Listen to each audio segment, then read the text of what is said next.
Here it is simple. To do something, we need to sell players. Those are the words of Ruben Amorim in his pre-match press conference for the Premier League match against Tottenham on Sunday. A stark reminder that things aren't very good at Manchester United at the moment. They're not going to miraculously improve at any point soon. And lovely way to start the podcast, isn't it? But I think I wanted to just start out with that because it underpins everything that I've been feeling over the past few days around the coverage around United and the difficult decisions that are being made, unpopular decisions that are being made as well. You know, it makes for a really miserable existence if you're following your football team. And there's a few clubs in the league actually that are in really bad situations. I see Chelsea fans aren't very happy with what Enzo Maresca's saying. Tottenham fans aren't very happy with how the club's being run. They're obviously a place below United and could leapfrog them in the league if they beat them on Sunday.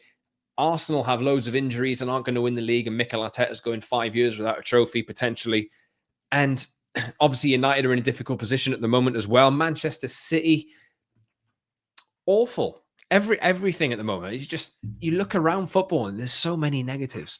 So many negatives. And United are another one. Probably the biggest mess of all is Manchester United, if all things considered in the size of the club. But if you keep rolling through the cycle, if you keep your head in it and you keep reading every single piece of news, every single tweet, every single spin on a story, every single opinion on a story, it's going to drain you. And I've got to admit, guys, it's really drained me over the last few days. It really, really has, to the point where I recorded an episode on Wednesday and I didn't want to put it out in the end because I just didn't think it was worth putting out into the world. But I'm going to have another go today at explaining how I feel, explaining how you're just going to have to suck it up and dig in and expect that difficult decisions are going to have to be made in order for Manchester United to be turned around. There's no point saying, oh, well, Qatar would have done this. Where are they? They didn't win. They didn't put up enough money. Was the money ever there? Who knows? Stop dreaming. That's not the case. The reality is that this is the position that United are in. This is the position that United need to get out of, and measures are being taken in order to turn that around. This is the Promised Land podcast with me, Scott Saunders, talking all things Manchester United and trying to give you a never too high, never too low, relatively reasoned take on things, I suppose, and maybe that's difficult to do today.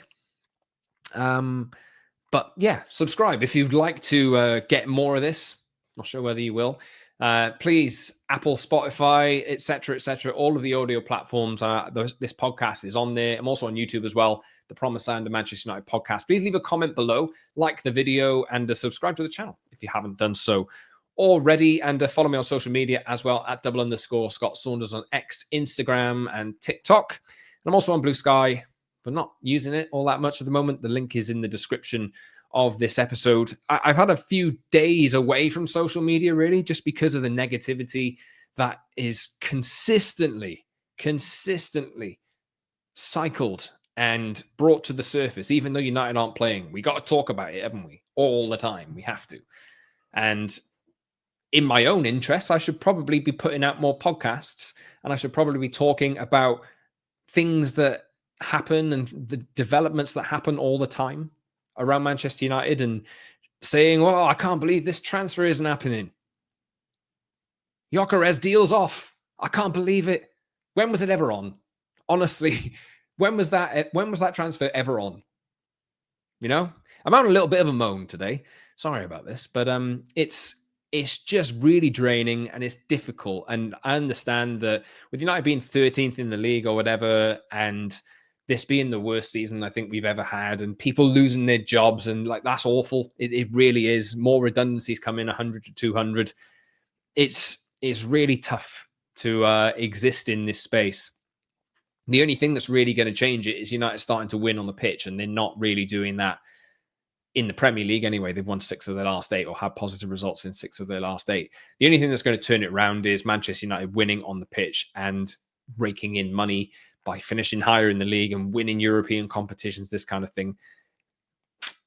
Transfers and this kind of thing will help as well. But it's going to be a long road back. And if United want to win the league by 2028 or whatever it is, I think some of the decisions that are being put in place now are being done to make sure that the club is sustainable. I say this every episode. I don't want to repeat myself. Sustainable, and that decisions are made with making the club profitable at heart. They are the most important things to do. And the situation hasn't changed. It hasn't changed. Despite the circus that's going on around the team and despite the circus that's going on around the club at the moment, the leaks that are coming out, it's worth, if you're following United and you're sick of it like I am, I've got to be honest, I'm just sick of it. It's worth just taking a step back and understanding the situation for what it is and just giving time for things to work themselves out, because there's people in these positions that have actually looked at the numbers, that have actually looked at the projections, and you have to just trust that they are doing the right things. I don't think that this group of people that have been brought into Manchester United to turn the club around are undercutting the football club to just make them useless. You got to really think about that. Think about why the decisions are being made. And I'll talk about some of the things that I've seen over the course of the week, but it just goes to show how much nonsense you have to deal with in any kind of given week, especially when in a week when United aren't playing and there's loads of stuff to drum up. Oh, we got to hit our traffic targets, all this stuff. I saw a headline this week: Jadon Sancho kicked out of WhatsApp group. That happened 18 months ago. That was a headline that I saw this week. It's all designed to kind of make you stir up anger in you, and yeah, it's just really, really difficult. And like I say, it's difficult to sit here and talk one-to-one down a camera lens and into a microphone and say the same thing that I've been saying over and over again when there's not really much happening on the pitch because they haven't played for a few days. So look, that's an interesting ramble to start this podcast after 7 minutes or so. But get in touch with me. Like, honestly, I'm just trying to explain how I'm feeling today, and I'll talk about some of the decisions in isolation over the course of the episode.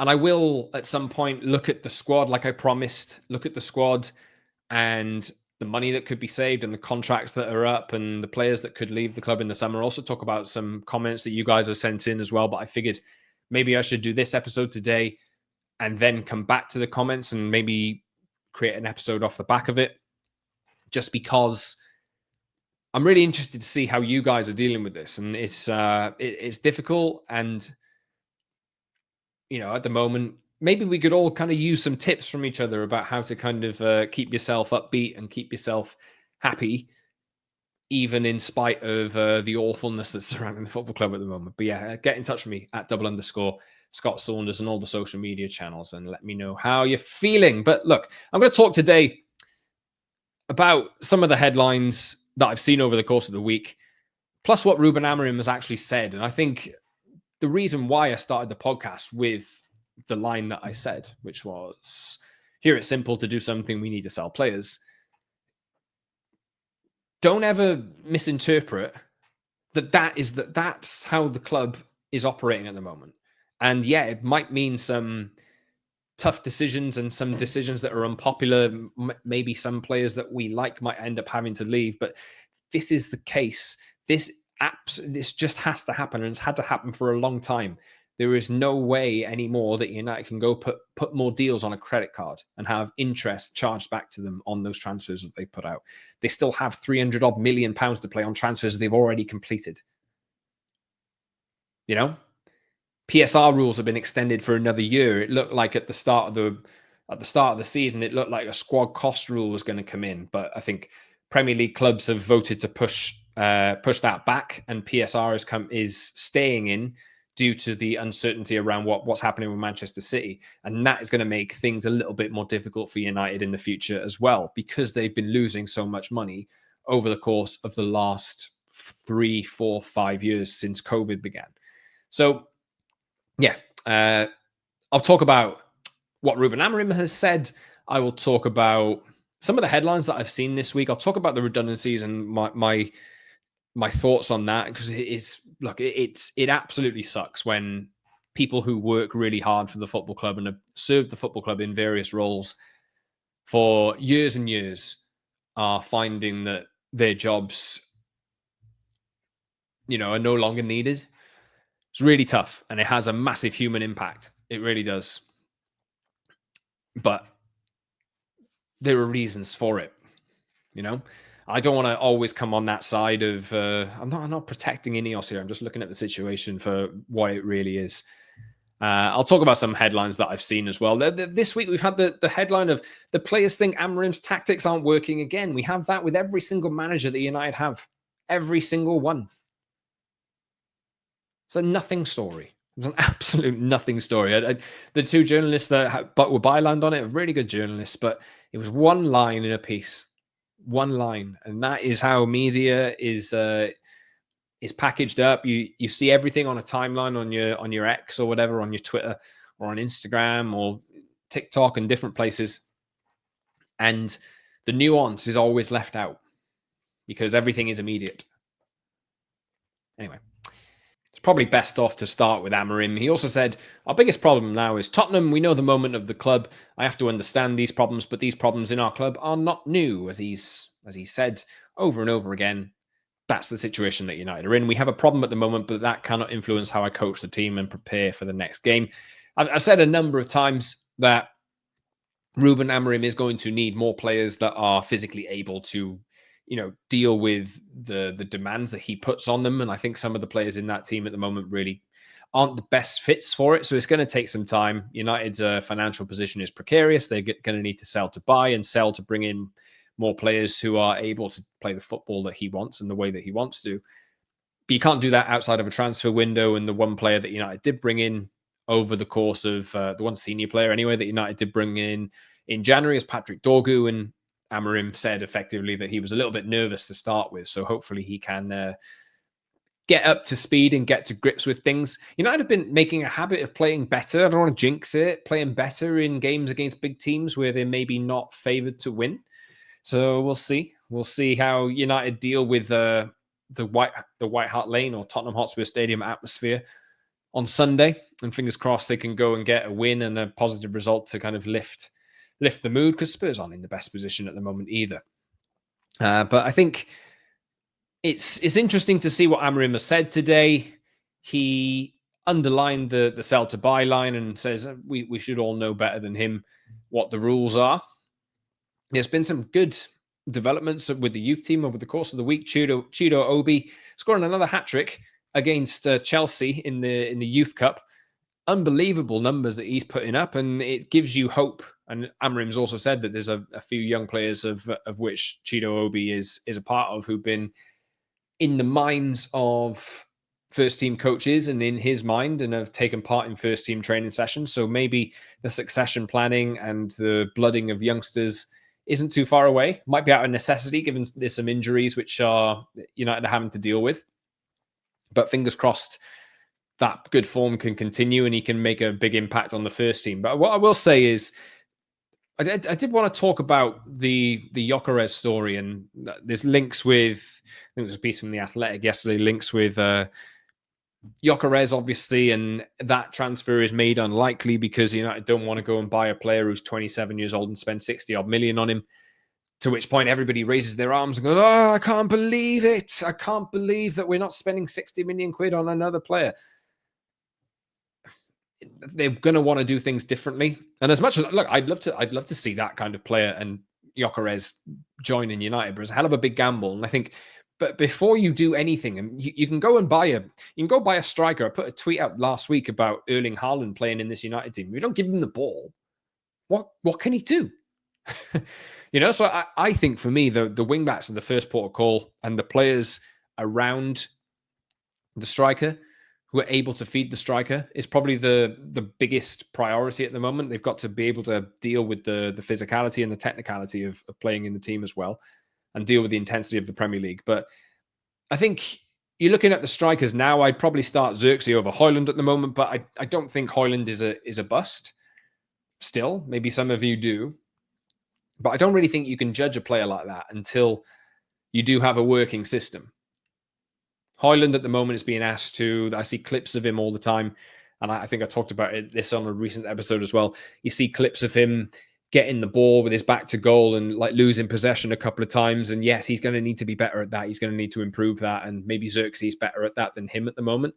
And that's why I think he should be starting ahead of Højlund. But United's build-up isn't working. They're not making the right passes. They're not getting up the pitch fast enough. They're not utilizing their wing-backs properly because they don't have wing-back profiles that are the right wing-back profiles to play in this team.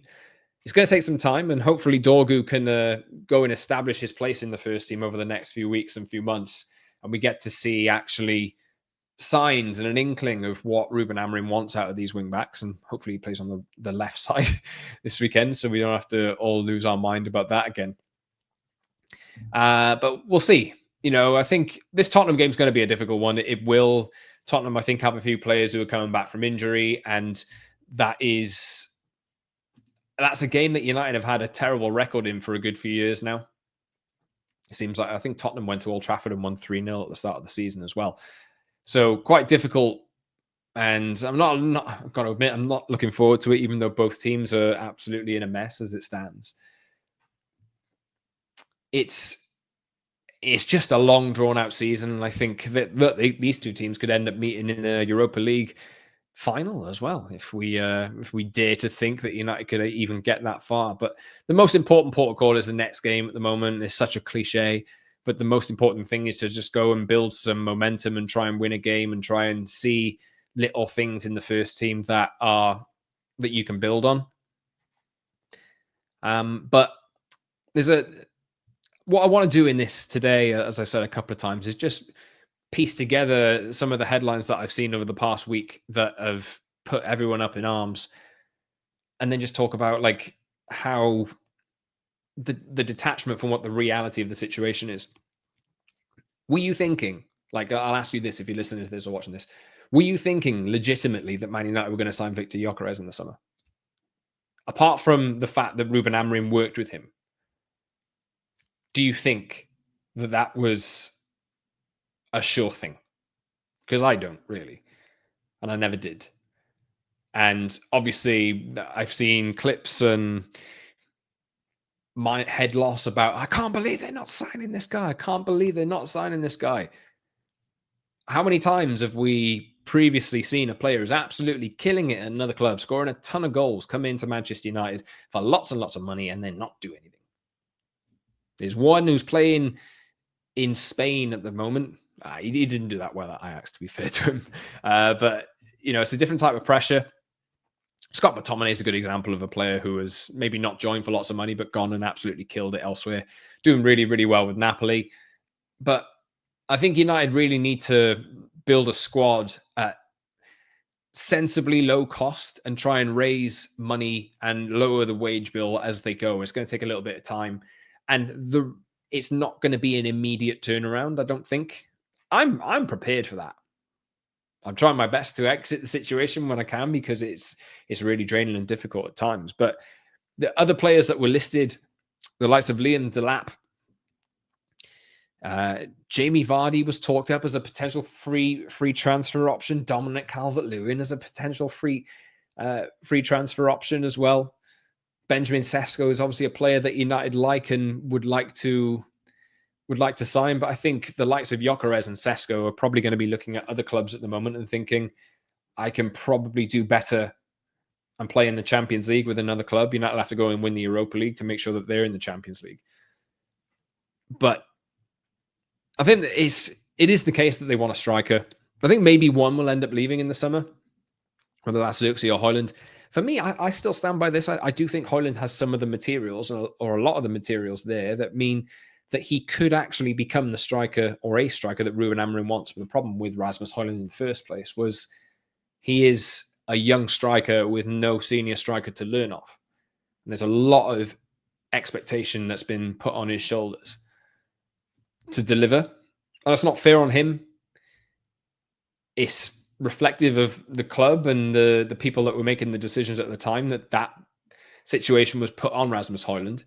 But again, this is a different group of people that have constructed this squad to the group of people that are in charge of the squad now, trying to tear it down and trying to rebuild it. So I don't think yet that Rasmus Højlund is, that one is completely done. I don't think it is. But like I say, I do think that there's other positions in the team which will go further to unlocking the potential of players in the attacking areas. So let's see how it goes. Let's see if United zone in on one particular striker. I do like the look of Liam Delap, by the way. He seems like he can lead a line. And if Ipswich go down, you can maybe look at that situation and think, if Ipswich go down, United are taking the cheap option. They probably should. They should probably take cheaper options who they can elevate into players that are worth more than the price that they bought them for, rather than buying players for massive prices and then not getting the best out of them and then end up selling them for like a quarter of the fee that they paid them for, or struggling to offload them on free transfers. You just need to look at things a different way. And I think the group of people that are in charge at the moment are looking at things in a different way. But let's see how it goes. And there's plenty of work to do on the team at the moment, and there's plenty of frustration that's going to be to come. But I think, if anything, I'm talking about Chido Obi there. They picked him up at the start of, I can't remember, was it a year ago? They picked Chido up from Arsenal. And he's absolutely smashing it in the youth team, to the point where people want to see him in the first team now. Is that not a little bit of encouragement that the people who signed him a year ago or so are seeing fruits of the labor come through already, to the point where this is another first team option? I think that's the way that United should be. It's the smart option. It's the way that United should be doing things. And if you give it, like I say, if you pile good decision on top of good decision on top of good decision and profile your players right, don't spend too much to get them, develop them within your football club to the point where they can become first team options, you make the situation a hell of a lot better. But maybe it's just me. Now, I did just want to talk a little bit about the latest reports of redundancies. The news actually broke that this was happening. Further 100 to 200 people within the football club potentially up for redundancy. The news broke on the day of Dennis Law's funeral, I think. And look, that is just something that is really poor. It's incredibly poor all round that United are having to be in this position where people are going to have to lose their jobs again. It's not the first time either.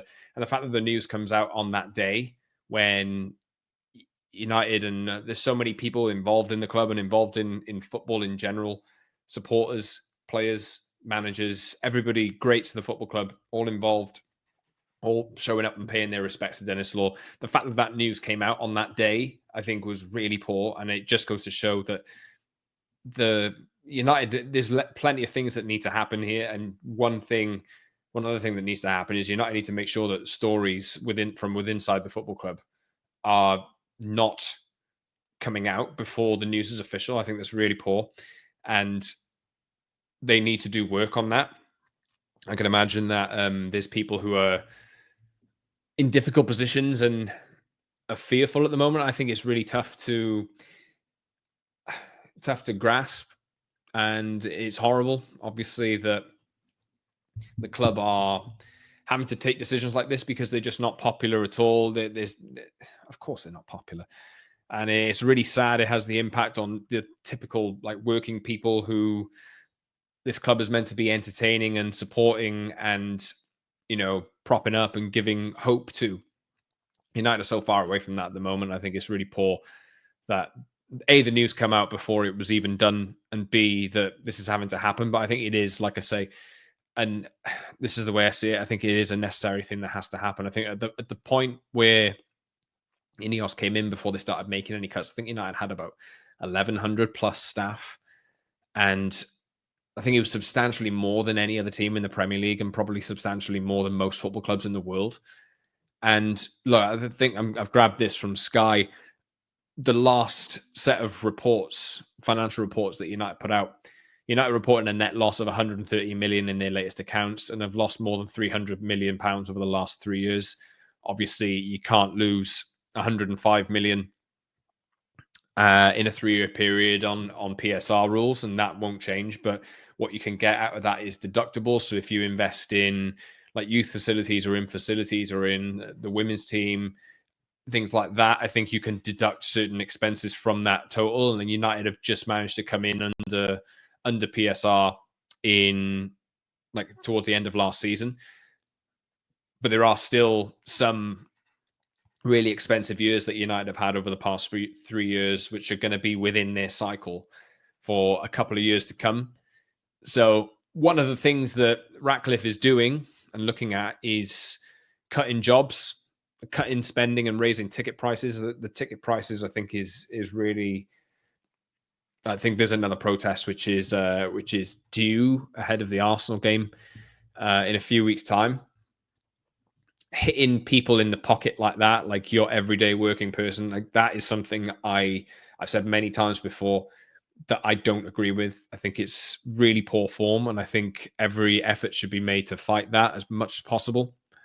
Because when the football club is dealing up as awful an experience as they are at the moment, the people who support the club and give money to the club and spend money on the football club and pay back into the football club should not be made to pay for that any more than previously. That's kind of where I sit on it. The layoffs, I understand in a sense. Like I've worked at businesses previously, and the bottom line is the most important thing. And if there are excess, in their opinions, jobs, then it's just a kind of a way of the modern world nowadays. It's a massive shame. It really is. And on a human level, obviously, my thoughts go out to anybody who will be affected by this. Know some people within the football club, and I don't wish that this happens to them at all. But when you look at it with the sheer amount of staff that United had in the first place, it is. I can't imagine really that football clubs will need that many staff. So I think it's a case of restructuring. It's a case of cost saving, because I talk about the PSR and the amount of losses that United are making. It'll be reported as like this big disaster that INEOS are kind of, making these decisions. And yes, they are disasters, obviously. But I think tough decisions are being made in order for the health of the football club moving forward. United can't lose 130 million pounds a year and lose 300 million a year, or 300 million over a 3-year period. They just can't do that. It's Manchester United. This is Manchester United Football Club. That old line. One of the highest clubs for revenue. I think they're fourth in the list according to the latest Deloitte numbers. One of the highest clubs in terms of revenue generation in the world, and they have been for a long, long time. The fact that United are losing money and in a position like they are now tells you that something is probably wrong and that the expenses are too high. And I see the reaction to this a lot of the time, which is, well, get rid of the players then. Get rid of the players. Like, these players are not contributing anything. They are. The difference with a group of players and a squad is that you can't sell them outside of a transfer window. So United have made a big effort with the likes of Marcus Rashford going in January. They've made an effort to trim their wage bill and trim their outgoings and get players out of the team and out of the club that aren't contributing to the first team effectively, and getting wages off the books, this kind of thing, to make sure that their costs come down. You can't do that now. United did a bunch of things that they could do in the January window, and I'm sure in the summer transfer window again they will do more, and they'll probably go a hell of a lot deeper as well with all the players that are out of contract and all the players that we look at within the squad that aren't being used. I'm sure that there will be lots and lots of ruthlessness at first team level in terms of the players that are being paid by the club now that aren't contributing. I'm sure there will be plenty of departures, and that should end up leaving some wiggle room for United to reinvest with the clearance on wages, with the expenses coming down each year, with the money that United will make on transfer fees coming back in. You'd imagine Marcus Rashford is going to be sold. You'd imagine, Jadon Sancho and Chelsea have got an agreement which is pretty much locked in unless Chelsea finish below 14th. So they are some players that will end up going. I'm sure there'll be transfer fees for some other players as well. I've already mentioned Anthony in this piece today. If Anthony keeps smashing it for Betis, and showing that he can actually mix it in at the top level in Spain. I know Real Betis on a top level club in Spain, but you know what I mean. If he can show that he's got signs of life in him, he's 24 years old at the moment. Potentially, that is a player that United can sell for actual money when you know that he's not going to contribute to the first team. So I think there's a lot of anger directed at INEOS, and I get it. I do. I say this consistently. I understand the anger, but I think it is misplaced. I think people point the fingers at INEOS for helping the Glazers out. That was the nature of the deal, and I think people are yearning for an ownership model that was never really realistic in the first place. It wasn't realistic, you know. And I'll say it again: if that Qatar bid had actually wanted the club that much, they'd have put the money up. They would have. I'm not convinced it was entirely real, personally. And I know there's plenty of you out there that were, but you can kick and moan about that bid being not coming to fruition, but what's it going to change? Like, really, what's it going to change? I think meaningful criticism of the way that INEOS are running things, if it affects the fans in the pockets, completely valid, and I agree with that. But I see some of the decisions that they are making, and I think they get a little bit of a raw deal for it, because I think the attitudes and the motives of the people that are making the decisions are put into question a lot of the time. I don't think for a second that they're asset stripping just to see United. Well, do you think that they're coming in stripping at United of every asset that they've got just to make them 13th, 14th in the league, or potentially fighting relegation every year for the next 10 years? Do you really think that? I really don't understand. If that's your take on it, I don't understand it personally. But I think there's a lot of nuance. Like I said, there's a lot of nuance with some things that are happening. I don't like every decision that's being made, but you got to see their side of it, and they're the ones with access to the numbers. You can dig at some of the numbers that they've released publicly, and you can look at them yourselves. Oh God, like there's real problems here, you know, with all of the money that's outgoing, with all the money that they've committed to, with all the money that they've still got to pay up on transfer fees. Like I've said earlier on in this podcast, they still owe money on transfers that have not come off, and a hell of a lot of money as well. So I think the bigger picture is if you look at this in 2 years' time or something like that, and they're making these tough decisions now, I feel like they will probably come out the other side of it, and these issues will be, if United keep generating revenue at the rate that they are, and they get back into the Champions League at some point, and they cut their squad cost down, and they look at they've hired a coach, obviously, who's got a reputation for getting the best out of his players, so long as they're the right fit for him. If you buy those players quite cheap, you elevate them, you get them to play at a level which is above what you bought them for, their value raises. You might be sell to buy for a couple of years, and maybe this summer coming up is going to be another sell to buy summer. Last summer was a sell to buy summer also. You saw Mason Greenwood left, Scott McTominay left, a bunch of other players left, and United still spent a significant chunk of money. So you'd think with Marcus Rashford leaving and some other players potentially leaving as well, that should create a little bit of wiggle room. But I don't think United are going to be out of the woods until they need a couple of good years in terms of their PSR, a couple of good years to really be out of the woods, and we'll see what happens. We'll see how it goes. But yeah, let me know. It's a sensitive topic. It's a difficult subject to talk about, and striking a balance between what has to be done and what is wrong, I think is difficult. But there's room for nuance in everything, and it's a difficult situation. So I think that's just my take on it.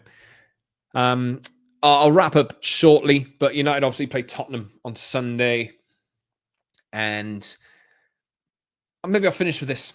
Licha Martinez, I think, has had surgery in the last 24, 48 hours, and not meant to be back until potentially the end of this year, which is a long time out. But he's been bickering with Paul Scholes on social media over the last few days after Paul Scholes said that Martinez wasn't really a player that he thought United could challenge for the title with. Martinez has had his response, and I think people got a kick out of it. I like that he can stand up for himself, but at the same time, I think punditry nowadays has got an opinion raising to a certain level has got such prominence that I don't really think you can stop it. And Paul Scholes is one of the players who is, or former players who is not exactly nice. He doesn't exactly mince his words a lot of the time because he doesn't really give a damn. I think that's just something that you kind of have to deal with, something you have to live with, something that you have to really, like I've been trying to do all week, is just taking a step back from it and just thinking, I can't be bothered to be part of this. And maybe really, if I look at that, it's kind of nice that Martin has bitten back and defended himself, but really, is that in his best interests? I don't know. The fact that let's say he was fit and he was playing this weekend and he did that, I think there would be a lot of eyes on him, and there'd be a lot of pressure on him, probably end up working against him in the end. So I think the fact that he's out for a long period of time might protect him in this case, but I don't think it's really the best idea in the interests of the players to go and challenge former players based on comments that they've said on the overlap or on another podcast, So look, what a week it's been. Players think the tactics aren't working. Well, they're not working at the moment, are they? But a lot of these players they haven't actually shown the aptitude or the ability to work within this tactic. They got to work harder. Some of them aren't quick enough. It's a squad overhaul. This is where we're at. This is where we're at. And it's about time that the coach had full say over which players are part of the project moving forward. Everybody needs to be aligned because Ruben Amorim needs to be aligned with the people who are making the decisions above him. The people who are making the decisions above him, and the scouting team need to bring Ruben Amorim players that they think can work in his system as well. So it's a two-way street. And ultimately, there's going to be a lot of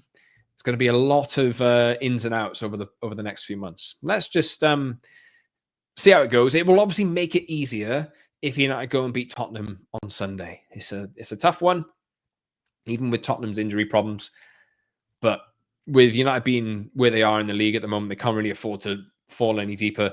And we'll see what comes out of that game. But I'll be back after it, probably on Monday, I would think, to talk about what we've seen in the game and talk about whatever the latest is. There's some players who might not end up playing due to illness and some injury, according to Ruben Amorim. So we'll see. I've said we'll see loads of times. Sorry about that, guys. But yeah, that is it for me from the Promised Land podcast today. Please subscribe to the channel on YouTube, the Promised Land of Manchester United podcast. Please drop a comment. Let me know about anything that I've said today, what you think about it, where you're at with things surrounding United at the moment. And subscribe to the channel, like the video, subscribe to the audio show on Apple and Spotify and anywhere else you get audio. And follow me on social media at @_ Scott Saunders on X, Instagram, and TikTok. I'm also on Blue Sky. The link is in the description of the show as well. Until next time, everyone, this has been the Promised Land podcast. I've had a little bit of a rant today. Sorry. Just difficult, isn't it? But I think you got to just buckle down and just grin and bear it for a little while longer. It's going to be a long road back. And if you're expecting miracles straight away, I think you're going to be disappointed. Anyway, this has been the Promised Land with me, Scott. Until next time, thanks for listening. Thanks for watching.